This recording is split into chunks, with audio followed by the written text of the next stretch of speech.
The cave smelled like wet stone and something else David Reed could not quite identify.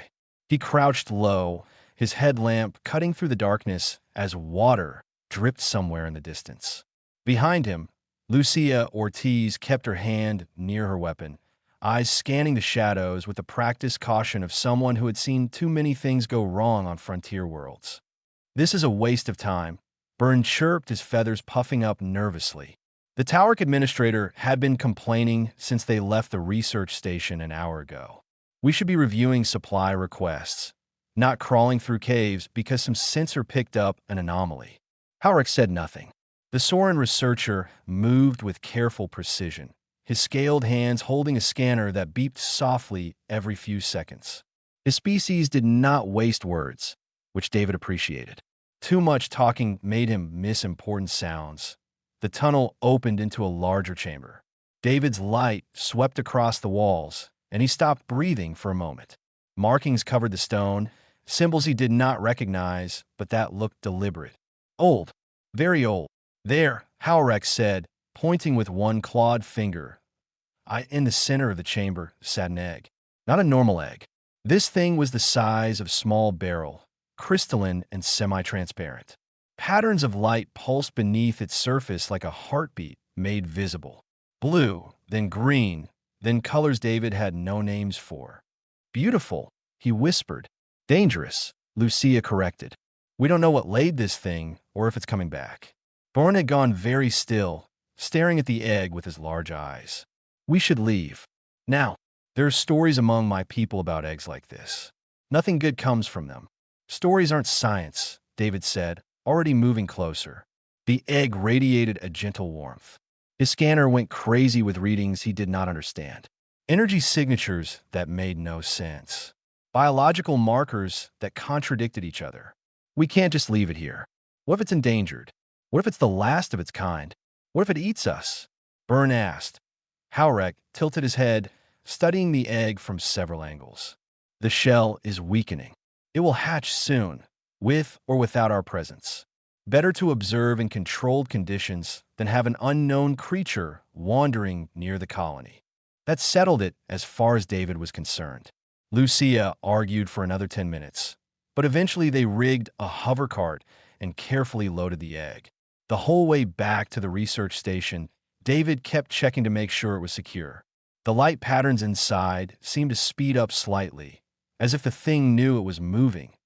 Back at the station, they set up a containment area in Lab 3. Soft padding, climate control, monitoring equipment all around. David pulled a double shift watching the egg, taking notes on every change in the light patterns. Howreck joined him around midnight, bringing terrible coffee from the station's synthesizer.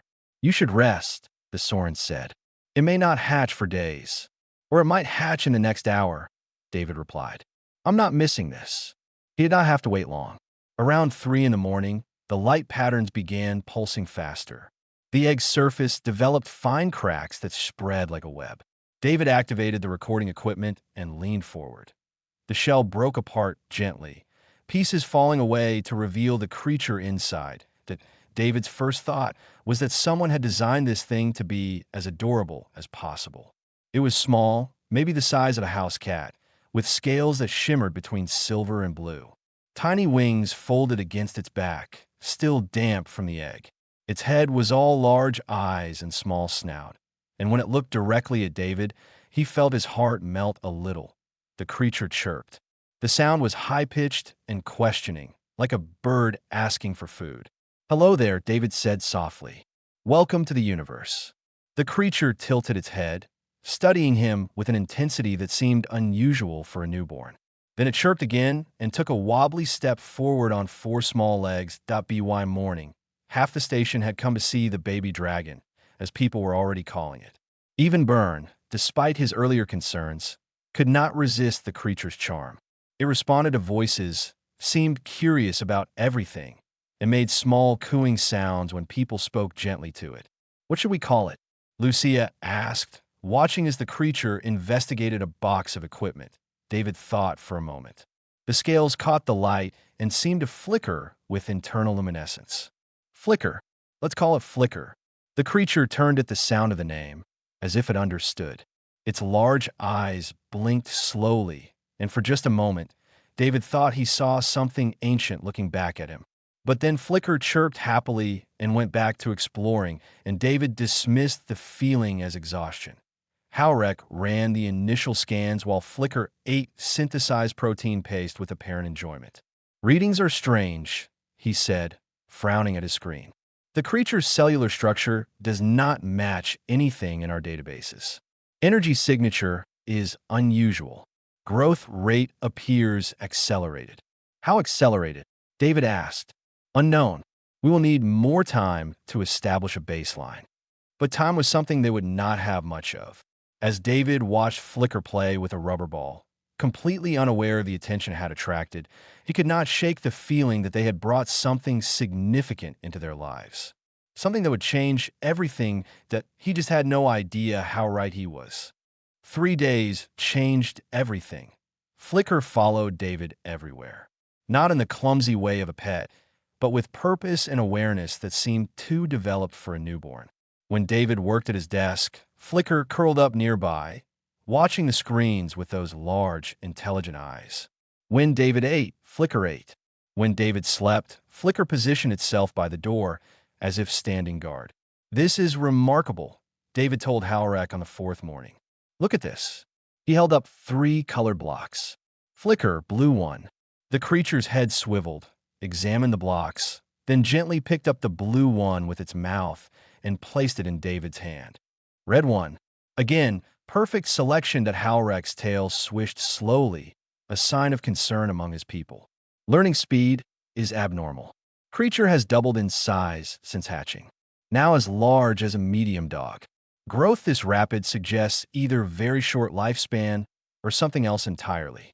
Maybe it's just a species that matures quickly," David suggested, but even he was starting to feel uneasy. Lucia had been tracking other changes. She showed David her reports that afternoon in the security office. Local wildlife is acting strange. The burrow cats that usually sun themselves near the station perimeter, gone. The flocking birds that nest in the eastern trees flew away 2 days ago. Something is making them nervous. Could be seasonal migration, David offered weakly. In the middle of breeding season, Lucia shook her head. "I've been on Green Hollow for 5 years. Never seen behavior like this. And there's more." She pulled up energy readings from the station's sensors. "These spikes started appearing the day we brought the egg back. They're getting stronger." David studied the graphs. Unusual energy patterns clustered around Lab 3, where Flicker spent most of its time.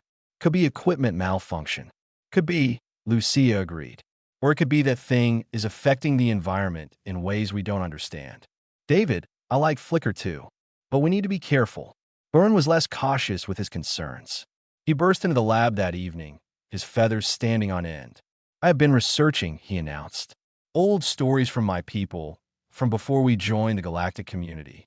There are legends about creatures called star dragons, beings that fell from the sky in crystalline eggs." "Legends aren't facts," David said, though his conviction was weakening. "These legends say the star dragons were not what they appeared to be. They looked small and harmless, but they were watchers. Guardians of places where reality grew thin. My ancestors feared them." Byrne pointed at Flicker, who was watching the conversation with evident interest. "Does that look like a normal animal to you? Really look at it." David did. Flicker sat perfectly still, head tilted slightly. The creature's eyes reflected the lab lights in a way that seemed wrong. Too much depth, too much awareness. And was it his imagination, or was Flicker smiling slightly? That night, David could not sleep. He went to the lab to check on Flicker and found the creature floating. Actually floating about 6 inches off the ground, glowing softly in the darkness. When David entered, Flicker gently descended and chirped as if nothing unusual had happened. "What are you?" David whispered. Flicker tilted its head, studying him. For a moment, David felt like he was being measured by something vast, like standing before a judge who could see every thought he had ever had. Then Flicker made a soft cooing sound and rubbed against his leg like an affectionate cat. The next morning brought more concerns. Howrek had worked through the night. accessing restricted databases through research channels. What he found made his scales turn a paler shade of green. There is a military designation for creatures matching Flicker's description, he said, gathering the team in the conference room. Classification level requires special clearance, but I found fragments. They are called Voidborn, entities that exist partially in our dimension and partially in others. There have been 3 confirmed encounters in the last 200 years. What happened in those encounters? Lucia asked. Howrick hesitated. In 2 cases, the entities were provoked. They destroyed the entire facilities where they were held. In the 3rd case, the entity was left alone. It eventually departed, causing no harm. So we just need to not provoke it, David said. The problem, Howrick continued, is that we do not know what constitutes provocation for such a being. And there is something else. He pulled up an image of ancient text. I found references in pre-space flight Soren archives. Warnings carved in stone. Do not wake what sleeps in crystal. Do not approach the watchers. Byrne made a high-pitched sound of distress. I told you we should have left it alone. It was going to hatch anyway, David argued. Would you rather have this thing wandering around outside, where we couldn't monitor it? I would rather, Byrne said quietly, that we had never found it all. That night, alarms went off at the perimeter. Lucia and her security team rushed out to find something had tried to enter the colony. A predator from the deep forests, something that had never come this close to the settlement before. It was dead when they found it, killed by what appeared to be extreme heat that had burned it from the inside out. The trail of scorched earth led back to the research station, to Lab 3, to where Flicker sat, looking innocent and small, but with smoke rising gently from its scales. David stood in the doorway, looking at the creature he had grown to care for, and realized they knew almost nothing about what they had welcomed into their home. Flicker chirped softly, a sound of greeting and affection, and David wondered, not for the first time that week, if Flicker was training them instead of the other way around. David went back to the cave alone, that he told himself it was for research purposes to document the markings they had seen when they first found the egg. But really, he needed to know, needed to understand what they had brought into their lives. The symbols on the walls were clearer now that he was looking for them properly. He took photographs, ran translation software, cross-referenced with every linguistic database he could access. Most of it came back as unknown, but fragments matched with languages so old they predated spaceflight for most known species. The words that did translate made his blood run cold. Watcher sleeps here, the O not wake, the O not approach. For the protection of all who walk in light, that he sat on the cave floor, staring at his handheld screen, and felt the weight of what they had done. They had not rescued an endangered creature. They had opened a sealed tomb. When he returned to the station, Howrick was waiting with worse news. Military ships are inbound, the Soren said. I filed standard reports about Flicker's unusual properties. Apparently, certain keywords triggered automated alerts in Galactic Council security networks. A containment fleet will arrive within 2 days. Containment fleet? David felt his stomach drop. What does that mean? It means, Lucia said, entering the room with her tablet, that they're coming to kill Flicker. I just received a priority message from Commander Talvis. He's Kellish, insectoid species, and his specialty is eliminating dimensional threats. He has authorization to use any force necessary. Byrne was already packing his personal belongings. I am requesting immediate transfer. I suggest you all do the same. When the military arrives, they will not take chances. They will sterilize the entire area if they deem it necessary. We can't let them hurt Flicker, David said. David, Lucia said gently. Flicker killed that predator without even trying. It's growing faster every day. Yesterday, it was the size of a large dog.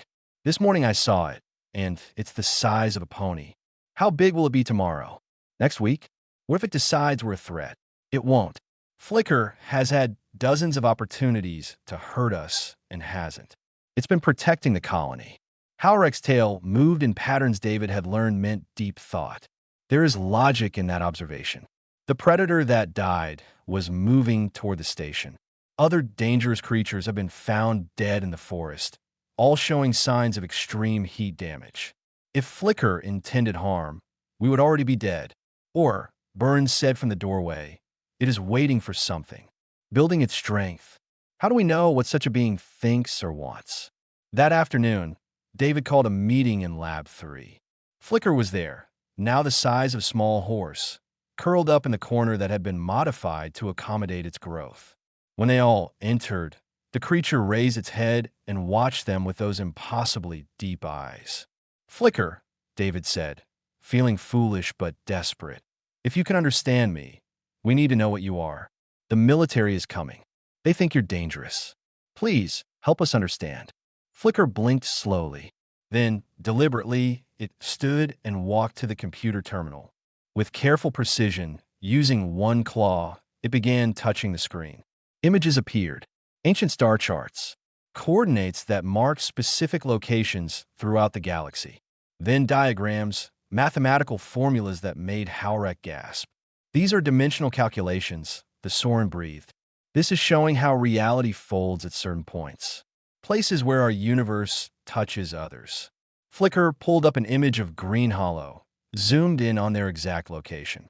A web of lines appeared, showing mathematical probabilities and energy fields. Then it showed what was happening beneath the planet's surface. The mining operation, Lucia said, reading the data. The deep core extraction the colony authorized last month. It's destabilizing something. Flicker brought up more images. Things that existed in the spaces between dimensions. Creatures that were not creatures, beings that human and alien minds could not properly comprehend. And they were being drawn to the instability the mining created. You're here to stop them, David said, understanding flooding through him. That's what the warnings meant. Watchers, you watch the thin places. Keep things from coming through. Flicker dipped its head in a gesture that looked like agreement. Then it pulled up one more image. An egg, like the one it had hatched from. But this one was marked with symbols that clearly meant danger. You hatched early, Howrek said. The mining woke you before you were ready. That is why you appeared small and harmless. You were not fully formed. Burn had stopped packing. He stood in the doorway, staring at Flicker with new understanding and old fear mixed together. How many of you are there? How many watchers? Flicker touched the screen. Numbers appeared. Not many. Spread across the entire galaxy, sleeping in deep places, waiting for the moment they would be needed. David felt something shift in his chest. They had not found an abandoned baby. They had found a guardian that had been stationed here since before any of their species had reached for the stars.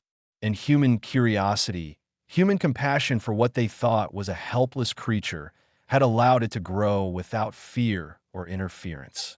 The military won't care, Lucia said.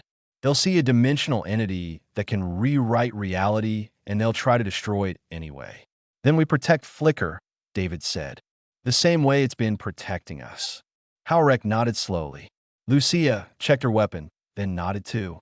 Even Burn, after a long moment of internal struggle, stopped packing and came fully into the room. This is insane, the Taurik said. We are going to stand between a dimensional guardian and a military fleet. Yes, David agreed. Flicker watched them all, and for the first time, it made a sound that was not a chirp or a coo. It was deep and resonant, a sound that vibrated through the walls and floor.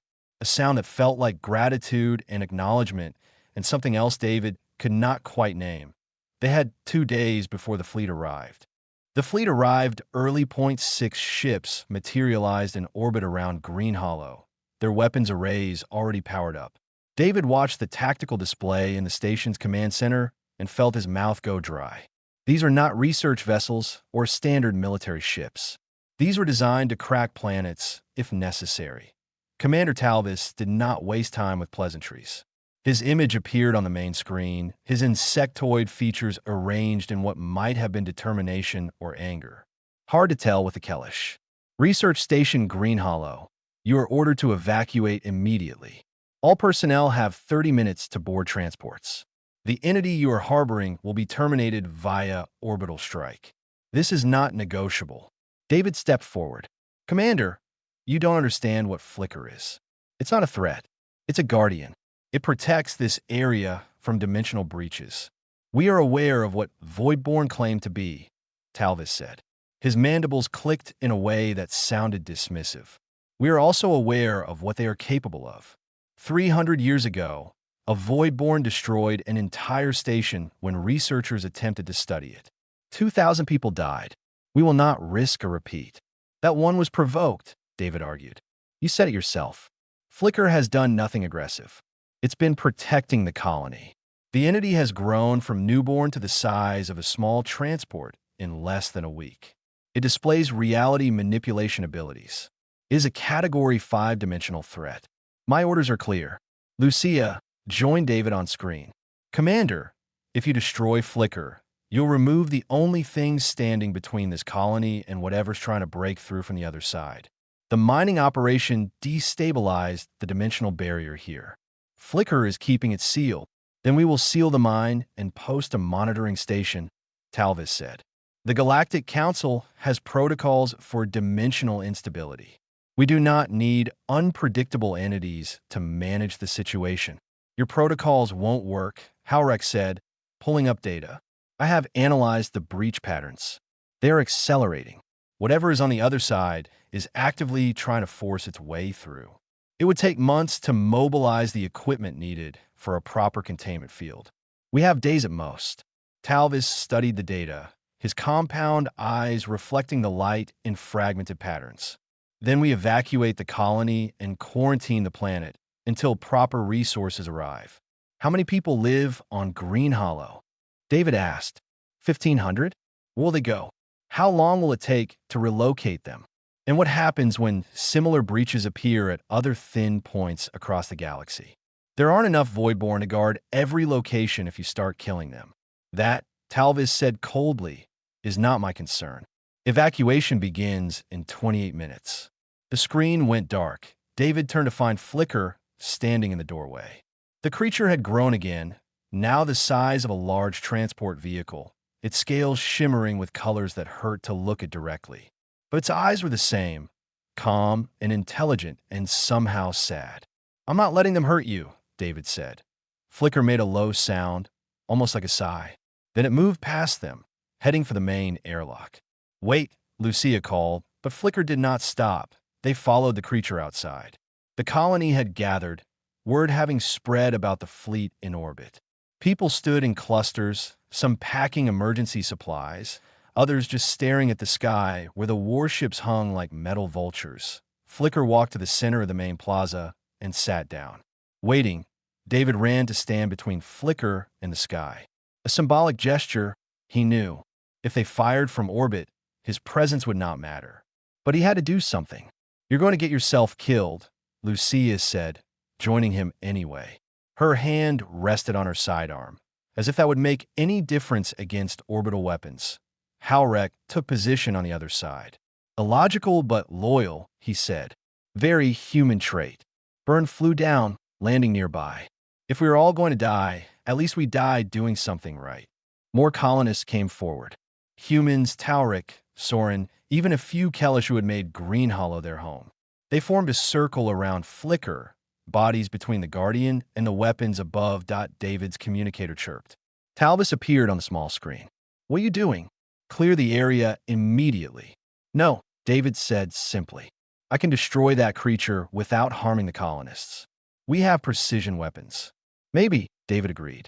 But you'll have to explain to the Galactic Council why you killed civilians who were protecting an entity that was keeping them safe. And you'll have to explain what happens when the breach opens and things start coming through. Things that Flicker could have stopped. This is not a negotiation. You're right, David said. It's not. Fire if you want. But we're not moving. Something changed in the sky. The light shifted, bending in ways that made David's eyes hurt. Reality seemed to ripple, like heat waves on a summer day, except cold instead of hot. The sensation made his teeth ache. Flicker stood. The creature grew, not in the slow way it had been growing, but rapidly, dramatically. In seconds it towered over the buildings, its true form beginning to show through the cute facade it had maintained. Wings that existed in more dimensions than 3. scales that reflected light from stars that were not in their sky, eyes that saw through time as easily as space. Alarms blared. The fleet's sensors were going insane. That Talvis's voice cut through the chaos. What is happening? All ships report. But no one was paying attention to the commander anymore. Everyone, human and alien alike, was staring at the sky, at the place where something was tearing its way through from somewhere else. The dimensional breach that Flicker had been holding closed was ripping open, forced apart by something on the other side that wanted him very badly. And whatever it was, David knew with absolute certainty, would make everyone forget about the Guardian they had feared. The sky split open like a wound. Not in the normal sense of an opening or a tear. This was wrong in a fundamental way that made human brains struggle to process what they were seeing. The breach existed in 3 dimensions but showed hints of others, angles that could not exist in normal space, colors that had no names because no evolution had needed to see them. Things began to emerge. David tried to look directly at them and felt his mind slide away from comprehension. They were not creatures in any biological sense. They were absences shaped like presence, holes in reality that moved with intention. Looking at them felt like staring into a mirror that showed you things that were not reflections, but possibilities of what you might become if you stopped existing properly. Around him, people began to scream. Not from fear, though fear was there, but from a simple act of perceiving something their minds were not designed to perceive. Burn collapsed, feathers standing straight up, making sounds David had never heard from a species.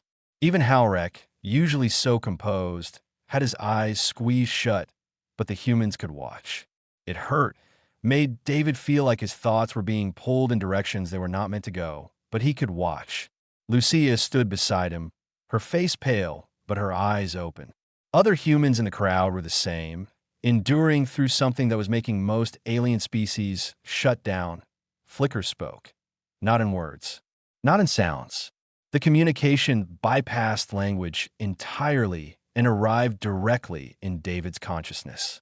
Every person in the colony heard it, felt it, understood it on a level deeper than translation. I am Watcher 712. I guard the threshold between what is and what should not be. These entities are hollow ones. They exist in the spaces between dimensions. They feed on consciousness, on the energy of living thought. If they enter your reality fully, they will consume everything that thinks, everything that feels, everything that dreams. Your species, all of your species, will cease to exist in any meaningful way. Commander Talvis's voice cut through, sounding shaken. Fleet weapons are ineffective. They pass through the entities without impact.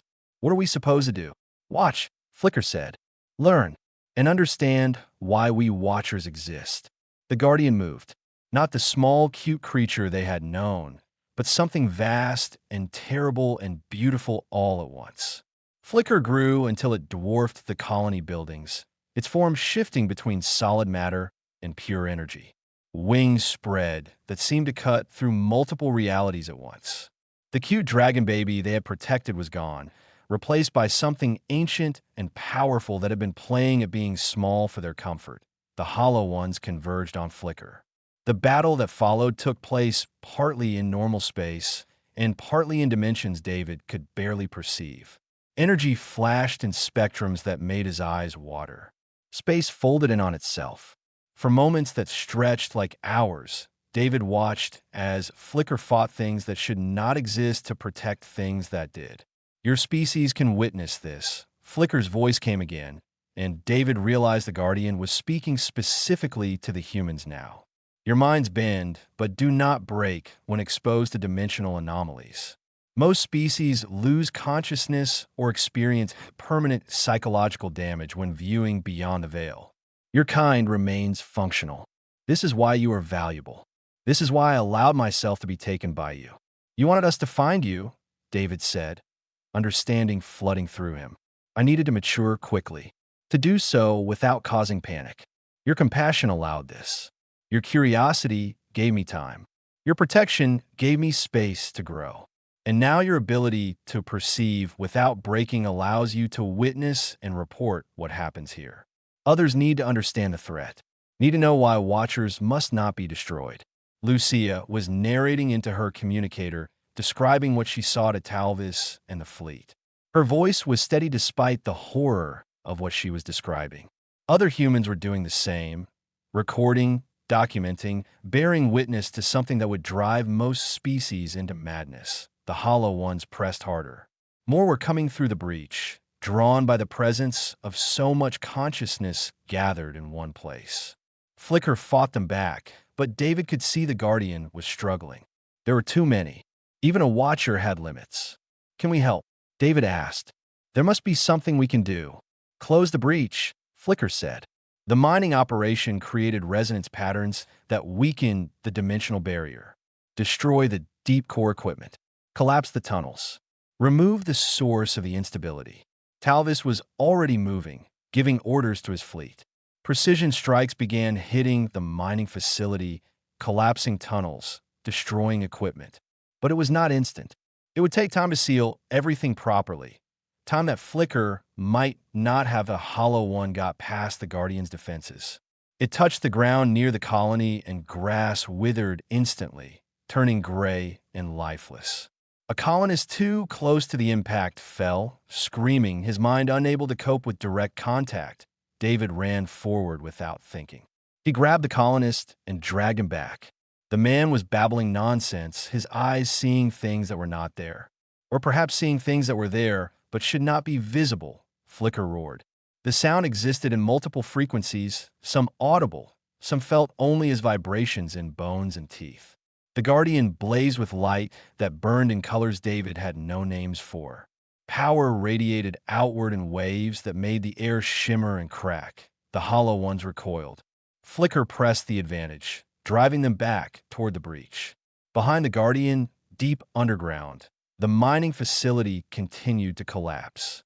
Slowly, incrementally, the dimensional instability began to decrease, but not fast enough. More hollow ones were coming.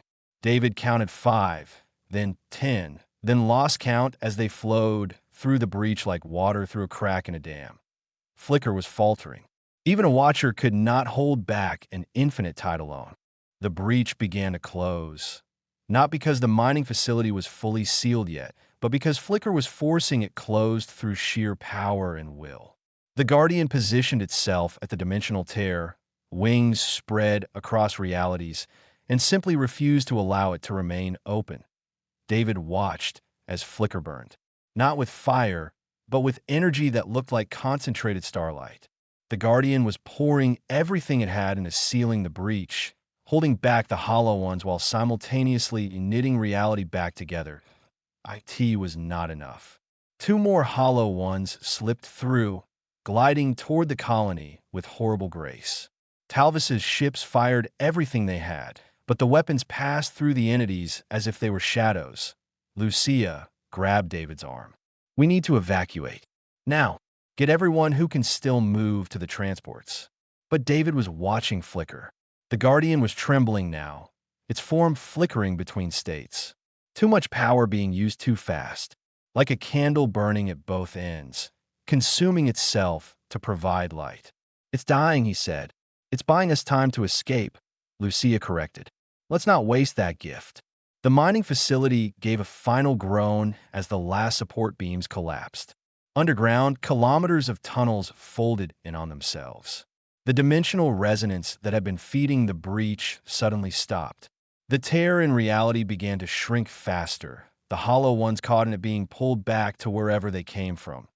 Flicker sealed the breach completely. The dimensional tear closed with a sound like reality, sighing in relief. The remaining hollow ones that had escaped into normal space began to fade, unable to sustain themselves without the breach to anchor them. They dissolved like smoke in wind, leaving behind only the gray dead patches where they had touched the ground. The Guardian fell. Flicker crashed to the earth, its massive form shrinking rapidly. In seconds, it went from towering entity back down to the size it had been days ago. Small, vulnerable. The cute dragon that had hatched in their lab, scales dull and eyes half closed. David ran to it, dropping to his knees beside the creature. "Flicker, can you hear me?" The Guardian's eyes opened slowly. It made a small sound, almost like the chirp it had made when it first hatched. Around them, the colony stood silent. Even Talvis and his fleet were watching, holding position, waiting to see what would happen. "You did it," David said. "You saved us. You saved everyone." Flicker's voice came weak and tired into his mind. "Not saved. Protected. For now. The hollow ones will try again. They always try again at the thin places. But not here. Not for a long time. Rest," David said. "We'll take care of you now. The way you took care of us." "Cannot rest long," Flicker said. "Other places need watching. Other breaches to guard. But perhaps a few days. To recover. To remember what it felt like to be small and safe." Halrek approached carefully, his scanner already running. Energy levels are critically low. The entity needs time to regenerate. "It will have all the time it needs," Commander Talvis said, his image appearing on nearby screens throughout the colony. His insectoid features looked different now, humbler somehow. "I am transmitting a full report to the Galactic Council, including footage of what occurred here. The protocols regarding Voidborn will need to be revised. They're not threats," David said. "They're the only things standing between us and horrors we can't even properly perceive." "Yes," Talvis agreed. "That is now abundantly clear. I am recommending that all Watcher sites be designated as protected zones. No mining, no settlement, no interference. Let them sleep in peace until they are needed." Over the next few days, things slowly returned to normal. The colony began repairs. The gray patches where hollow ones had touched the ground were cordoned off as hazardous zones. Scientists from a dozen species arrived to study the site, to document what had happened, to learn. Flicker stayed small, curled up in Lab 3, eating synthesized food and sleeping for long hours. The Guardian seemed content to be cared for, to accept the protection it had once provided. David spent time with it every day, sometimes talking, sometimes just sitting in comfortable silence. Byrne apologized for wanting to abandon everyone. "I let fear control my actions. You showed courage when I showed cowardice. You came back when it mattered," David said. "That's what counts." On the 5th day after the battle, Flicker stirred. The Guardian stood, stretched its wings, and looked at David with those deep, ancient eyes. "Time to go?" David asked. "Soon," Flicker said.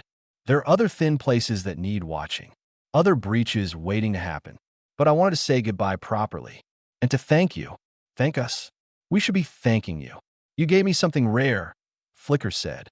"You saw a stranger, something unknown and potentially dangerous, and your first instinct was to protect it, to care for it, to welcome it. Most species would have destroyed the egg or left it to die. But humans," the Guardian made a sound that might have been laughter. "Humans see something small and vulnerable and decide to adopt it, even when it might be a terrible idea." David smiled despite himself. "It's gotten us in trouble before, and saved you now," Flicker pointed out. "Without your compassion, I would have had to reveal myself immediately, causing panic and possibly military intervention before I was strong enough to seal the breach. Your care allowed me to grow at my own pace, to be small and safe until the moment came to be large and dangerous." "Will we see you again?" David asked. "Perhaps," Flicker said. "The universe is vast, but humans have a talent for being everywhere eventually, and for making friends in unlikely places. I think our paths will cross again." That night, Flicker left. The Guardian grew to its full size one last time, wings spreading across multiple dimensions, and departed in a direction that was not north, south, east, or west, but somewhere else entirely. Somewhere human minds could barely conceive. The colony gathered to watch it go. David stood with Lucia, Halrek, and Byrne, staring at the sky where Flicker had vanished. "The cute dragon baby," Lucia said with a small smile, "turned out to be the most powerful being in the sector." "Not just powerful," David corrected. "Protective. There's a difference." 2 weeks later, a group of new colonists arrived. They were settling into their quarters when one of them, a young human woman, asked about the small statue in the plaza. It depicted a dragon-like creature, wings spread, standing guard over tiny figures representing the colony. David smiled as he explained. That's flicker. It's a reminder that sometimes the smallest, cutest things can be the ones that save your life. And that compassion is never wasted, even when directed at something you don't fully understand. The woman looked at the statue thoughtfully. It's beautiful. Is the story true? Every word, David said. And if you're very lucky, very patient, and very kind, maybe one day you'll meet a watcher too. Just remember, if you find a crystalline egg in a cave with warning signs all around it, your first instinct should still be to protect it. Because that's what makes us human. And sometimes, that's exactly what the universe needs.